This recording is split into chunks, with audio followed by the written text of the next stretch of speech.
What's up everybody, PentaHybrid here with a special year-end episode of Listitis. Now I know it's not the proper end of 2014 as we are 16 days as of the recording of this into 2015, but oh well. I had to make the video, so deal with it. Now, you might be saying to yourself, oh geez, here comes another cliche list pandering to the masses. What's number one? Unity? Advanced Warfare? Well, I'm here to crush those expectations and build a new foundation of great games that I liked instead of view-raking by naming popular choices.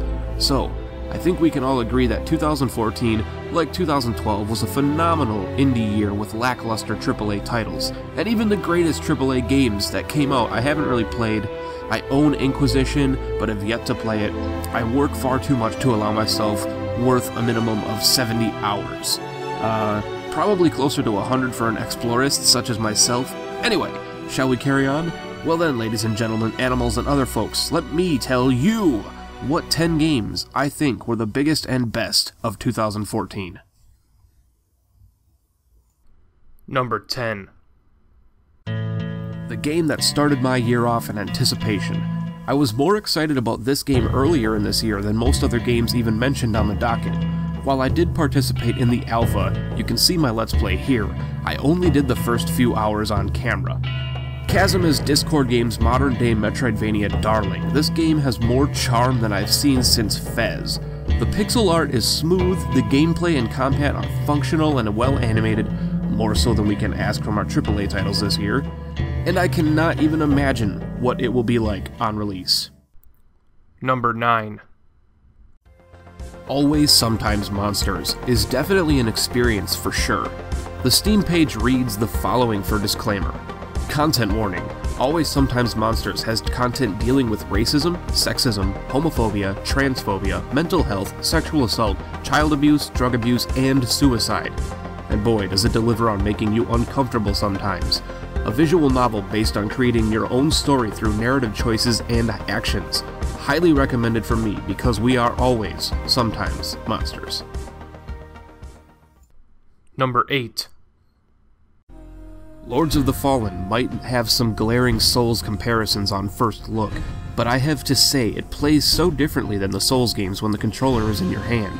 Meaty combat, fluid animations, and by great King Joffrey, this game is a bit sexier to look at than the Souls games. A bit more streamlined and forgiving than the reputation it has, but don't be fooled, it's no cakewalk. Easier than Dark Souls doesn't say a whole lot, remember that. Number 7. Crypt the Necrodancer is the odd one out on this list, and one of the few rogue-inspired games I have on here. I have to say, upon first playing the game, I went in thinking it wouldn't be my cup of tea. I mean, come on, a rhythm-based dungeon crawler, can you blame me? That's like making a Halo Sims crossover. But as I played the game more and more and used my own custom music to enhance the playability, the game really grew on me. I have yet to play it with a DDR map, but I think I will keep it that way. Not to mention, the game had by far the best trailer of any game this year. Number 6.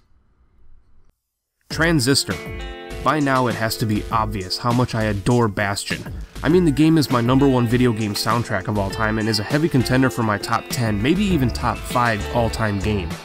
What does this have to do with Transistor, you say? Because Transistor had almost the exact same impact on me as Bastion did. It crawled inside my heart and laid an egg of happiness and smiles. Cheesy? Perhaps. But where I'm from, cheese is loved. Wisconsin. Number 5. NBA 2K15. I know, but good God, I love the 2K sports games, and I'm a massive basketball fan, and the games are so much better on the Xbox One than they ever could have been on the 360. They made a huge change with this game, and it took a lot of fans by surprise, myself included. You no longer have the opportunity to get drafted high and make big bucks. You instead go undrafted and must go through the dirt, hoping to get signed by the few teams who have a damn about you. I mean, it's an awesome game, it's a decent soundtrack, but please pick it up, if not just for the My Career mode. Number 4.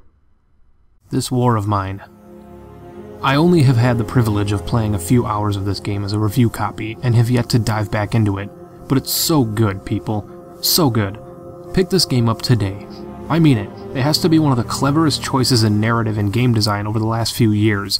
You aren't just surviving, like most games, that are trying to adopt the trend, but you are living on the brink of utter depression and tumultuous failure constantly. There was more tension in my 3 hours with this game than my 8 hours trying to beat Ornstein and Smog from Dark Souls. Buy this game, please. Number 3. Dark Souls 2. How can a game that I openly talk about being disappointed with make it all the way to the top 3 of the year? Let me explain. Yes, in comparison to Dark Souls, the second game is a huge disappointment, and I am not the only person who thinks so. The game changed so many great things about the first game after Miyazaki left, and those things left a sour taste in many people's mouths. But the game on its own, not standing next to the first one, is amazing.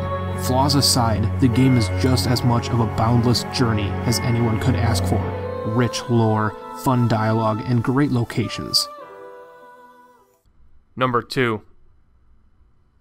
For Chivalry. Yes, yes, yes, yes, Shovel Knight. You all saw this coming, I saw this coming, and even Jesus himself saw this coming. I paid for this game through Kickstarter so long before it came out that even I was more stoked leading up to the release day, knowing I would just receive it. I was so hyped for the damn game that I did a release day Let's Play on it. No, the game could not have been released in the late 80s, early 90s with that hardware, but it sure looks and feels like it could. They balanced the retro with the modern so well that it doesn't even come to mind when you are enjoying the game. If you don't own this game by now, especially after the last few sales it had, I cannot help you. And number 1. Dun dun. Dun dun. Dun dun dun dun dun dun dun dun dun dun dun. Did anyone not see this coming? I have been waiting for this game since I was born and never even realized it. I understand how stupid that statement is, implying that I've been waiting for this game since before the original even came out, but nary a carry is laid in the airy. This game has been responsible for more tired nights at work than I care to admit.